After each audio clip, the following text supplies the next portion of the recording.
pre-video disclaimer. I could not articulate a sentence without falling asleep, so the stories are very hard to follow, and I did the best I could editing, but editing could only do so much for a trash video. I had to cut out a complete story because I couldn't even follow it editing. I didn't know what I was saying, and I was the one who said it, so I had to cut that out. The only story that might be acceptable to show to the public is the last story. Even that is teetering the line of should I even post this, but I'm going to. And if the thumbnail got you to click on the video, then consider subscribing for tomorrow, or not tomorrow, but future uploads, because I swear they'll be better than this, dude. This is really bad. Bear with me, the content can only get better from here. Thank you so much for watching. Quick pre-video disclaimer. Audio, turn it up. Because I don't feel like going to get a microphone. Because I have one right here. But guess what? It's ancient technology. It has a headphone jack instead of an adapter for a phone. So turn your volume up. Another pre-video disclaimer. If you could subscribe, that would be insane of you. The Bermuda Triangle, a weird, fascinating place that I will tell you more about today. Trying a new style of content. It's kind of like Wendigoon. If you ever seen Wendigoon, I'm just gonna pop a couple images up on the screen. Production value is nowhere near his, but it's just a little something for the people. If you're unfamiliar with the Bermuda Triangle, it is known for many disappearances, very strange events occurring in that area. Approximately 50 ships and 20 airplanes have gone missing in the Bermuda Triangle. It stretches from Miami, Florida to Bermuda, the island owned by United Kingdom and Puerto Rico. There's many theories of why the Bermuda Triangle is just a hoax. And in this video, I'm not too sure which side I will be towing on. I'd like to be fascinating, unique, and special, and say that the Bermuda Triangle is just unexplainable, but there's many theories that deny that, like the rogue wave theory. The rogue wave theory is a theory that just a random wave spawns in, capsizes a ship, and that is that. And then they say rogue waves can get powerful enough to completely disintegrate a ship and leave no evidence. Now, does that seem crazier, or the Kraken devouring a ship whole? That's up for you to decide. Me personally, Kraken seems more plausible. Another theory, this is gonna bear with me. Agonic line theory. Theory that, okay, this is gonna be stupid. I have bullet points I'm reading because I did a little bit of pre-research. No, right? This very minimal production value. It is the theory that compasses go out of whack because magnetic declination is 0. I could try my best to find what magnetic declination is, and there's no shot I could explain that's any simpler than just reading the name. Let me put this in special terms for people like me. It's basically when the compass goes wee. That's basically what a magnetic declination is. Well, that's probably wrong too. What am I saying? Maybe it's like, I don't know, captivating research. Am I right? Maybe it's when the compass is just wrong, or I think it's when it just spins out of control.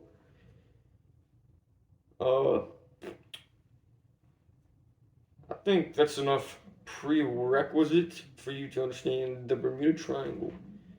It is a wild, wacky place that is very unexplainable, and I'm going to tell you 3 stories of why it's so crazy. Alright, let's go. Starting with story 1. In 1945, an entire squadron of bombers and rescuers go missing. This event took place in 1945. It was a training mission by the U.S. Navy. This event is often contributed to the reason Bermuda Triangle is considered such a weird place. The flight that went missing was called Flight 19. It was started out as a simple training mission, gone horrible. All weather before they went was perfect. Unlike in Kansas, where it's literally probably 100 degrees right now, and yesterday it actually was 100, like 100 or 105. A very important detail was the captain had almost my cousin's numbers of hours in Fortnite. He had about 2,500 hours of flying time. So he was a very experienced.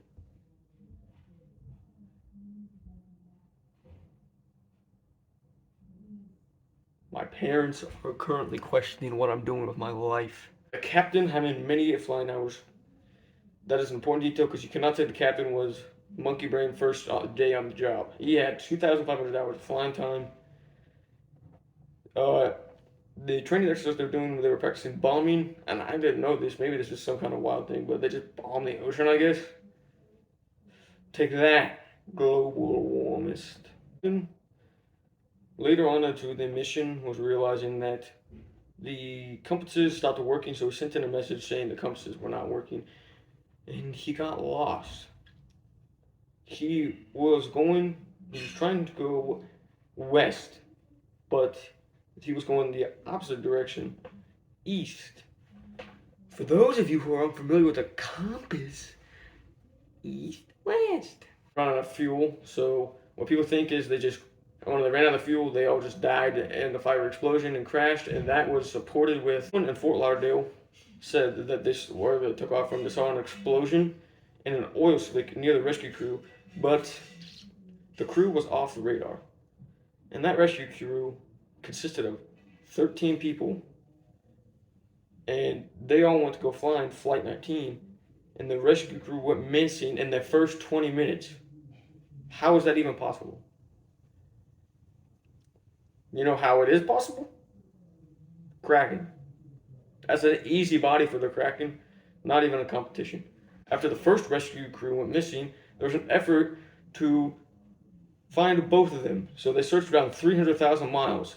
No one was ever found, and no single trace has been recovered. That is 100% Kraken conspiracy, bro. You can say aliens all you want. Me personally, the Kraken was hungry. The Kraken was like your mom on a Saturday afternoon. All right, story 3. I gotta wrap this up. I think we're going pretty long. Story 3 is the first story on this list that is dealing with commercial people. It was a flight from 1948 that went missing. The flight was a simple flight from San Juan to Florida. Flight from San Juan to Florida was set off. They had made it to San Juan successfully before, so the trip back couldn't possibly be that much harder. So you would think. But it's the Bermuda Triangle, guys. Come on. You should catch a common theme going on. The plane was only 50 miles south of Florida, close to their destination, but the captain did not feel like having divorced Jim go see his kids on the weekends that day, so he decided to go off course about a couple hundred miles, I guess. But before we get into that, important context, the planes were DC-3. I'm not going to sit here and act like I know what that is. I just learned about that researching this topic. Apparently, according to this one link I clicked on, because that's about my extent of research, is one link, reliable planes is what I put down. They were reliable. They are still used today, but not for long, because they're getting phased out because they're propeller planes. Propeller planes, they are not jet engine planes, so they're not as efficient. They're only efficient for short distances like this trip was. When they landed in San Juan before they went back to Florida, they realized that the plane had a bad battery life. The captain, I'm saying this for the third time right now, guys. I'm going to cut the other two. This is the third time I'm attempting this sentence. The captain wanted to charge in the air, but the captain was informed by people in San Juan that radio was weak, so he would be able to get messages but not send them. So that it was a danger, but the captain said, YOLO, I don't care that 28 people's lives are on my hands. I got to get this flight down, bro. And took off. He sent a message. But the weird thing started as soon as they took off. Florida, where they came from, got the message. But Puerto Rico, which they just took off from, did not get any message. which is weird. Aliens intercepted the message and said, this is weird. Aliens intercepted the message, which is a theory created by me, not an actual theory, but aliens have definitely intercepted that one. In New Orleans, they got to the next radio signal in Miami. They sent out another message. New Orleans got the radio message, which was further away from Miami, which was their target message. Miami did not get it. They were only 20 minutes away from Miami. I don't know how you explain that, except just trash radio. Now, this is a kind of scientific explanation. New Orleans gave message to Miami, so Miami was informed in the loop. The theory is... Alright, so I'm gonna finish the recording because it's so untrackable. I was trying to edit as best as I could, but you literally cannot follow what I was saying because I was saying it so idiotically. Okay, so what I was trying to say, but I couldn't explain in the 7 minutes I had to explain a simple sentence. So the theory was that the plane could not be informed of the oncoming wind because the battery was weak and the plane could only send out messages, it couldn't receive any. So the towers at home base could not send the plane a warning that the wind changed. So they blew the plane off course. But that theory's wrong because the plane was already in a southern route on its way to Florida. So it had time to dodge the wind. So that is why that theory is wrong. You can't explain it. I don't know why I'm so special, and I just could not say that for the life of me. Jesus.